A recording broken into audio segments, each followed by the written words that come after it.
अभी तक तो पीलीभीत वाला एनकाउंटर वाला मुद्दा ही शांत नहीं हुआ था।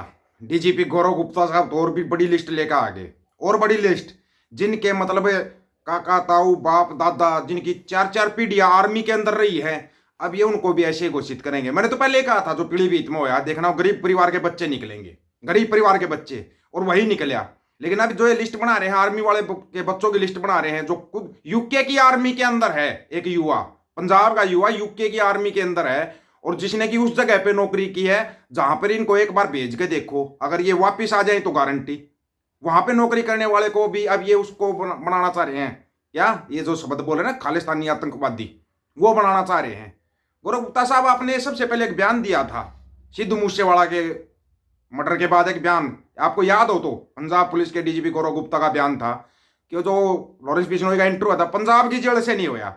जब सुप्रीम कोर्ट ने बोला कि पंजाब की जेल से होया, तो डीजीपी गौरव गुप्ता का इस्तीफा क्यों नहीं मांगा गया? क्योंकि सबसे पहले बयान तो इसने दिया था, इसने आकर फिर कोई सफाई भी नहीं दी, कोई सफाई नहीं दी। जो पीलीभीत एनकाउंटर के दौरान मारे गए जसनप्रीत सिंह की मां का बयान है, मेरा बेटा वैसा नहीं था जैसा लोग कहते हैं, लेकिन मेरे बच्चे वैसे नहीं है। वह रोजाना काम करता था, वह मंगलवार को घर से निकला था और हमें इस घटना के बारे में सुबह ही पता चला। यह जसनप्रीत सिंह की मां का बयान है, जो पीलीभीत के एनकाउंटर के अंदर मारा गया था, उसका बयान है। सिद्धू मूसेवाला का बाप आज तक दर दर भटक रहा है इंसाफ के लिए, वो इंसाफ तो नहीं मिला। लेकिन उन्होंने ये देख लिया यूके की आर्मी के अंदर है कोई पंजाब का, वो आतंकवादी है। कमाल हो गया फिर, मतलब यूके की आर्मी इतनी खराब, और जिनके बाप दादा यहाँ इंडियन आर्मी के अंदर रहे हैं, क्या करें भाई? कौन से देश की सेवा करें? फिर एक बार बताना थोड़ा सोच के। आज आप लोगों के ऊपर बहुत बड़े बड़े सवाल खड़े होने वाले, और सवालों के जवाब चाहिए। जवाब डीजीपी गौरव गुप्ता साहब का पहले तो बयान सुनो, आपको ना मतलब के कमाल ही हो जाएगा यार। ये इल्जाम लगाते हैं और फिर ये मतलब एक नौटंकी शुरू कर देते हैं। ये देखो एनकाउंटर कर दिया, अगलो पास AK-47, इनको खरोंच तक नहीं आई। और सबसे बड़ा राज बताएं, पीलीभीत का जो एनकाउंटर है उसके अंदर जिन कपड़ों में उन बच्चों के फोटो पहले वायरल किए जा रहे हैं ये आतंकवादी, उन्हीं कपड़ों में उनका एनकाउंटर हो गया। मतलब कई महीनों से वो उन्हीं कपड़ों को पहन रहे थे, उन्होंने कपड़े भी चेंज नहीं किए। ध्यान से चेक करना एक बार एनकाउंटर वाली लिस्ट और सब कुछ लिस्ट चेक करना। चलो इसके बारे में तो बाद में बात करेंगे, अभी बात करते हैं अमन सिंह चिन्ना। अमन सिंह चिन्ना कौन है? स्टूडेंट वीजा पर यूके, फिर ज्वाइन की ब्रिटिश आर्मी और अफगानिस्तान में लड़ा युद्ध।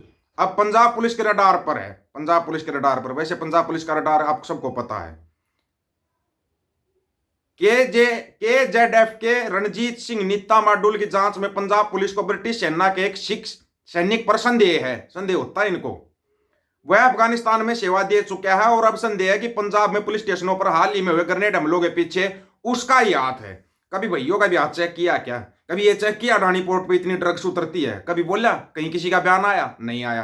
लेकिन गरीब परिवार के बच्चों को उठा मारा जरा, अपनी आंखें खोल लेना। जो बाहर जाकर संपन्न हो गए, अब उनको टारगेट पे लिया जाएगा। जितने एनआरआई हैं, विशेष तौर पर जो पंजाब के एनआरआई हैं, अगर आप विदेश में वेल सेटल हो ना, आना मत पंजाब में, मत आना पंजाब में, और ना ही पैसे उस पंजाब में भेजने की सोचना, क्योंकि पंजाब का बुचड़ा दूसरी तरफ चल दिया है।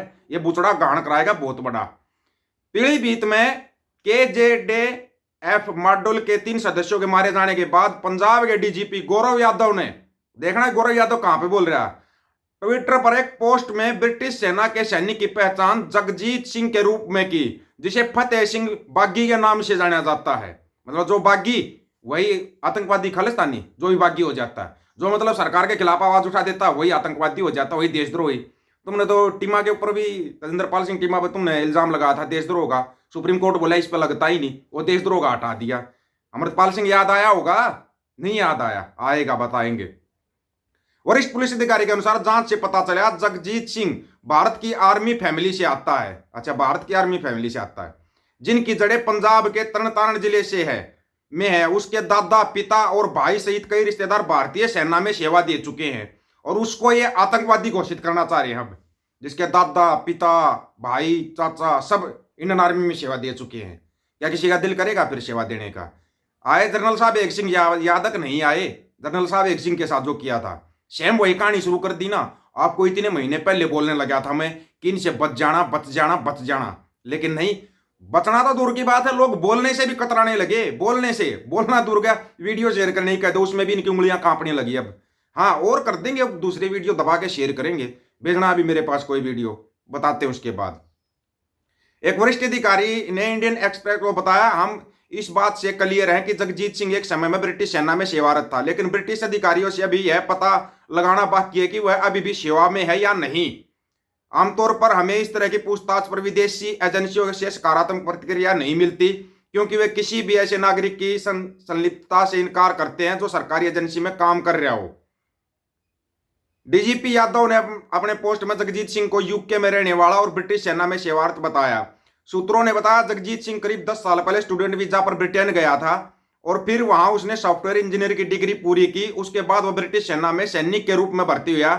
एक पुलिस अधिकारी ने बताया, हमारी जानकारी के अनुसार उसने अपनी बेसिक ट्रेनिंग पूरी की और ब्रिटिश सेना की पैदल सेना रेजिमेंट द राइफल्स की 4th बटालियन में शामिल हो गया। उसे जल्द ही अफगानिस्तान में तैनाती के लिए भेजा गया, जहां उसने अपनी बटालियन के साथ ड्यूटी की और यहां पर उसको ये लोग आतंकवादी घोषित करना चाह रहे हैं। अगर आपके दिमाग के नसें ना खुल रही हो तो खोल लेना अब।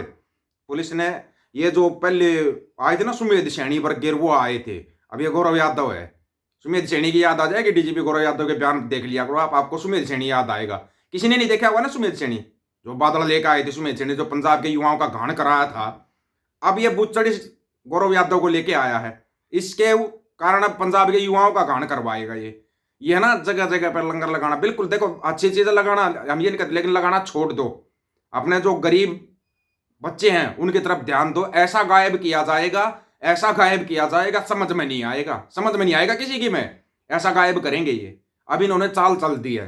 जो ये लगता है बाहर बैठा है, कोई सिख बाहर बैठा है, अच्छा वेल सेटल है, नाराई है, उसके ऊपर भी इल्जाम लगा दो ताकि वो किसी गरीब की हेल्प ना कर सके। है ना, बड़े कमाल का खेल इनका। इससे बड़ा कमाल का खेल आपने देखा? शायद बहुत से साथी युवा साथी ऐसे होंगे जिन्होंने सुमेध सैनी का नाम सुना होगा, है कि नहीं? सुमेध सैनी देखा तो नहीं होगा ना, लेकिन वो सुमेध सैनी अब याद आ जाएगा आपको। गौरव यादव के चाले देख लेना आप लोग। गौरव यादव एक बार बताना, उसका डीजीपी गौरव यादव से डायरेक्ट सवाल है, क्या बताएगा सिद्धू मूसेवाला के कत्ल में जिनका नाम आया था उनका एनकाउंटर क्यों नहीं हुआ आज तक? उनका एनकाउंटर क्यों नहीं? उनको तो जेलों में भी है ना, मतलब कि ऐसी सुविधा दी गई, आप इंटरव्यू भी कर सकते। जिस पत्रकार ने इंटरव्यू लिया था उसके खिलाफ कार्रवाई क्यों नहीं हुई? पता है, क्योंकि वो सरकारी चमचे हैं, गुलाम हैं, इसलिए उस पत्रकार पे कोई कार्रवाई नहीं हुई। और सबसे बड़ी बात यह है कि उसका तो बाप और उसका भाई भी मतलब कि चमचागिरी में माहिर थे। चमचागिरी करी थी सरकारों की, दिल्ली सरकार की। ये जितने भी दिल्ली के दल्ले बनकर बैठे हैं ना, ये कामयाब हो रहे हैं। और जो साबित सूरत सिख है उनको धीरे धीरे करके लाइन में लगाया जा रहा है। आप क्या सोच रहे हो? ये खेल यहीं पर रुकेगा? यहीं पर रुकेगा? हाँ, रुक सकता है ये खेल, यहीं पर रुक सकता है। अगर आप लोगों के अंदर हिम्मत हो तो, हिम्मत होगी तो ये खेल यहीं पर रुक जाएगा। सबसे पहले अपनी एकता बनाओ, जगह जगह धरने इनको हटाओ, और जितने भी चाहे अपने पंजाब के एक्टिविस्ट है, जो भी आवाज उठाने वाले, आवाज उठाओ, नहीं तो एक एक करके इन बच्चों को गायब किया जाएगा। अब विशेष तौर पर आपने देखा 18 से 25 के बीच के युवाओं को टारगेट किया जा रहा है। अगर ना पता हो तो आपको पहले इनका टारगेट एरिया देख लो। जो बोलते हैं ना 10 साल तक बारात नहीं चढ़ी थी, वो सीनियत दोबारा करना चाह रहे हैं, दोबारा। और कहां से शुरुआत करें? तरण तारण से। तरण तारण के जितने भी साथी जुड़े हुए हैं, ध्यान रखना, इन सरकारों के गंदे खेल से बचना है। इनको जवाब दो, और जहां पर भी नेता मिलते हैं इनको पकड़ लो इनको। किसी नेता के बच्चे को नहीं उठाया जाता, उठाओ ना। इतने अडानी के पोर्ट पर हजारों करोड़ रुपए की ड्रग्स मिली थी। आप लोगों की क्या राय है इसके बारे में? राय रखना दोस्तों। एक देश एक कानून। सभी साथियों को राम राम, नमस्कार, आदाब, सत श्री अकाल। वीडियो को ज्यादा से ज्यादा शेयर, चैनल को सब्सक्राइब और बेल आइकन को जरूर दबाना दोस्तों। ऑफिशियल दीपक फौजी यूट्यूब चैनल, बात हक और सच की करेंगे, हक सच की बात हम करेंगे। वीडियो को शेयर करने की जिम्मेदारी आप लोगों की। गज के आखो, वाहिगुरु जी का खालसा, वाहिगुरु जी की फतेह।